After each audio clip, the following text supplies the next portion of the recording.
What's up guys, Aaron here, back with another video. Today's video is the full review of the Samsung Galaxy Note Edge.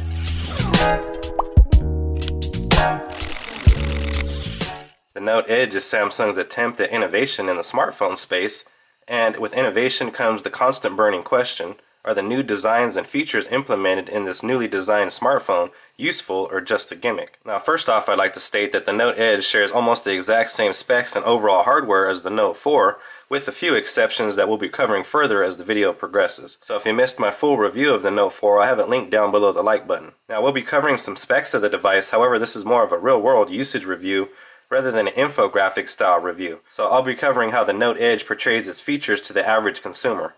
So before we actually begin the full review portion of the video, let's take a closer look around the device. So on the bottom of the device we have dual microphones. We also have our included S Pen. Now we have no ports or buttons along the right side of the device, as this is where the Edge display lives. On the top we have our sleep-wake power button, our microphone, our IR blaster, as well as our 3.5mm headphone jack. And along the left side we have our volume up and down buttons. Taking a closer look at the back of the phone, we have a 16-megapixel camera with OIS and 4K recording.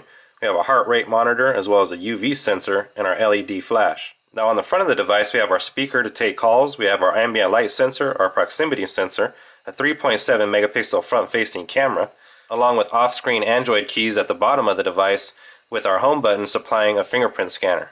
Now that we've taken a closer look around the Edge, let's go ahead and begin the review portion of the video. So first I'm going to talk about the things that I don't like about the device, then we'll talk about the things that I do like. So the first thing that I don't like about the Note Edge is the price. Now the Note Edge in a 32GB model is going to cost you over $1,000 off contract, and for the same 32GB model with a brand new 2-year contract, you're looking at $399. Now I think that's rather steep for a phone that hasn't been socially accepted yet, such as the Note 4.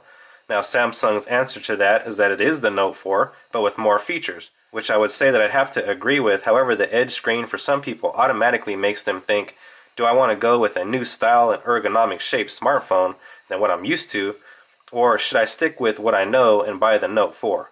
After all, you obviously like the design of the Note series lineup if you're looking at purchasing the Edge.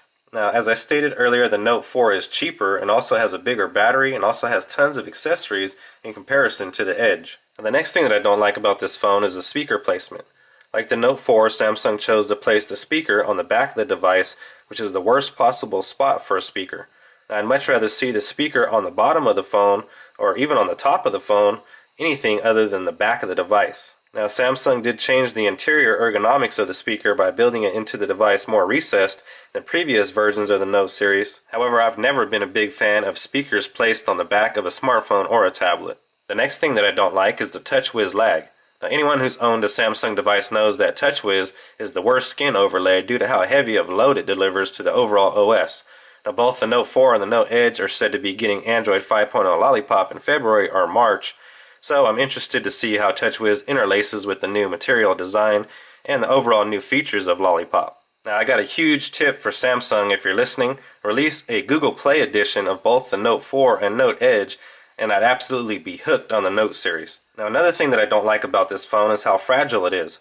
Now, having the screen on the right side of the phone means that if you don't have a case on your phone, you're going to be touching the screen every time you interact with the device. Now this is something that you naturally don't think about with any other phone, as with any other phone, the back and the side of the phone are the natural holding points for the device, therefore making touching the screen a secondary movement when interacting with any other smartphone.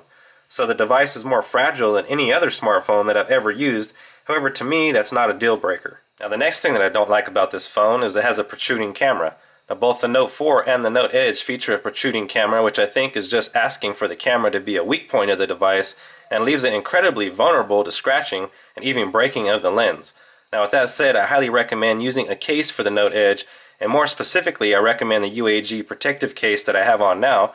In fact, I made a video on this specific case that I'll go ahead and drop a link to down in the video description. With the things that I don't like out of the way, let's go ahead and get into the things that I do like.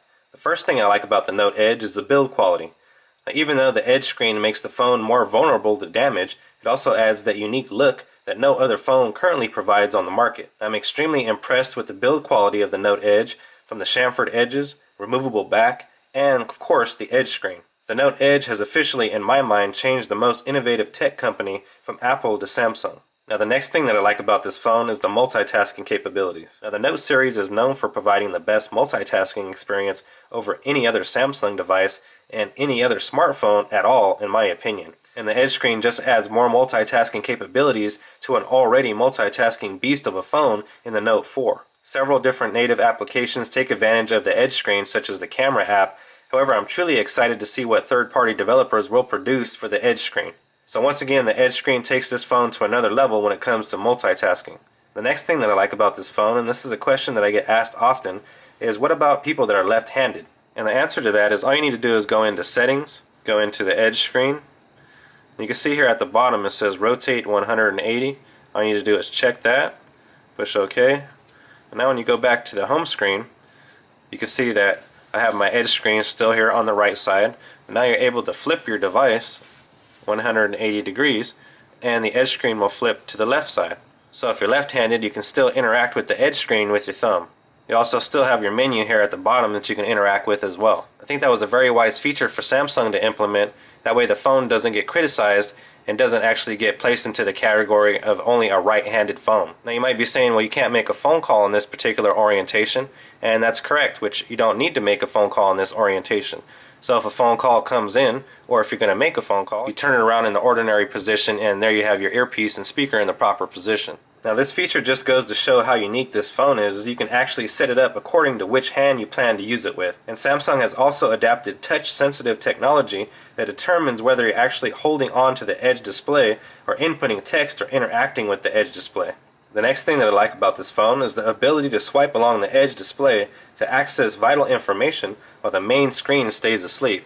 So all you need to do is swipe across this bottom piece and it starts moving in a ticker movement. As you can see, it displays your information while the main display stays asleep.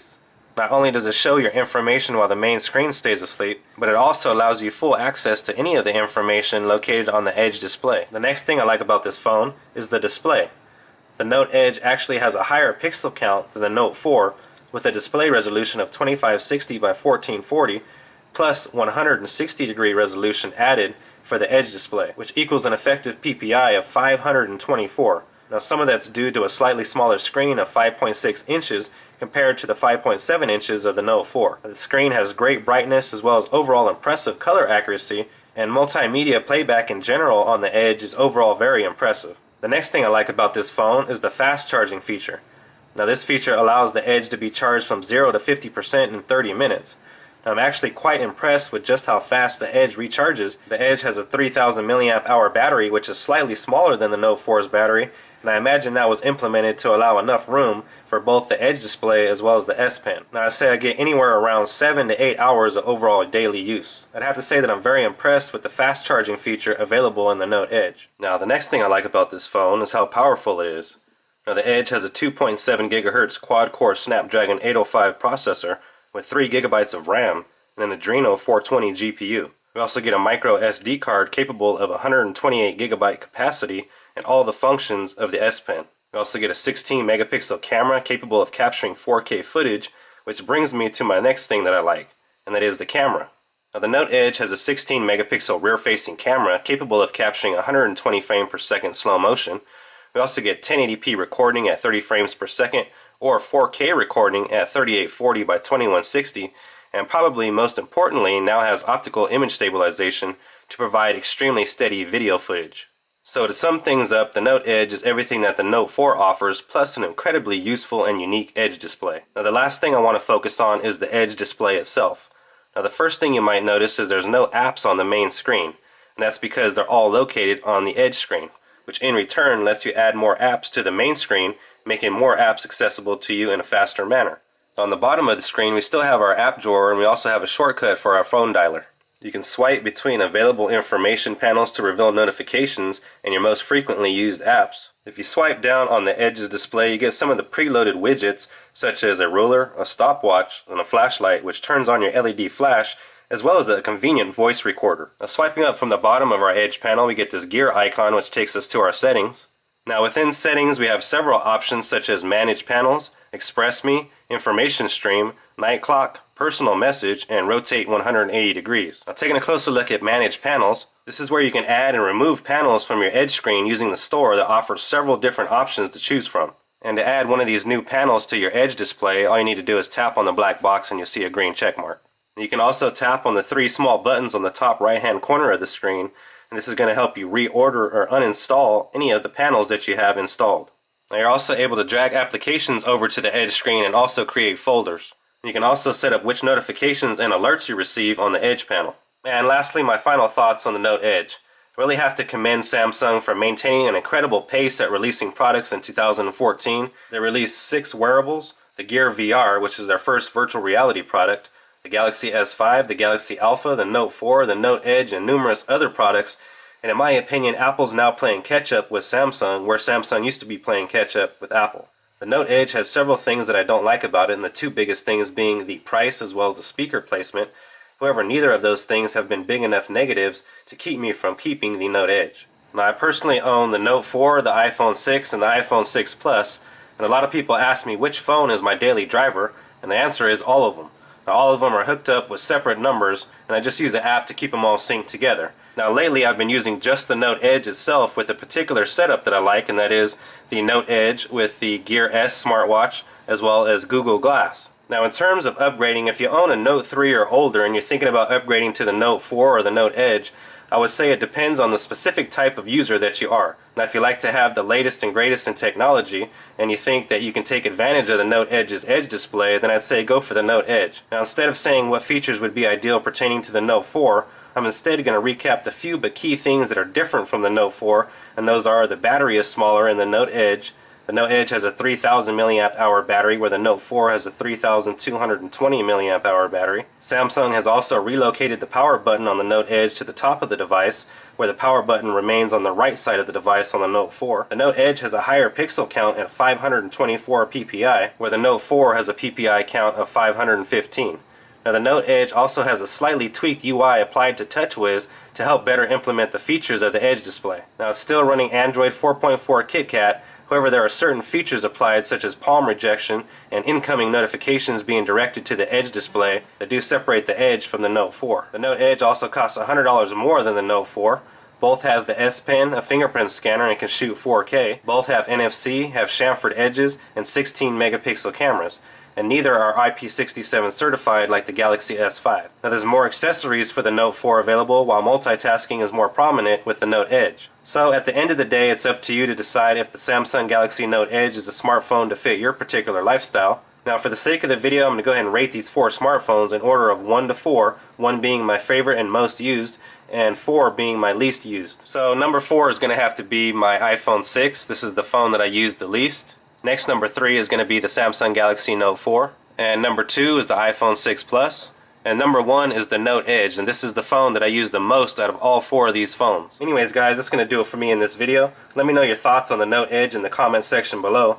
And also let me know which out of these 4 smartphones mentioned would you pick as your daily driver and why. Now, I'll leave a link down in the description to an awesome case for the Samsung Galaxy Note Edge that I highly recommend, because I do highly recommend using a case on the Note Edge. Now, I'm also going to leave a link down in the description to the unboxing video of the Note Edge in case you're interested in what all comes in the packaging. Now, if you haven't subscribed to the channel, be sure to hit that subscribe button and you will be notified in your inbox every time I upload a new video. If you enjoyed this content, let me know by hitting that thumbs up button down below and also leaving a comment down in the comment section. And also feel free to share this video with a friend. Now, I'd like to take this opportunity to thank you guys for watching. As I mentioned earlier, my name is Aaron, and I'll see you guys on the next one.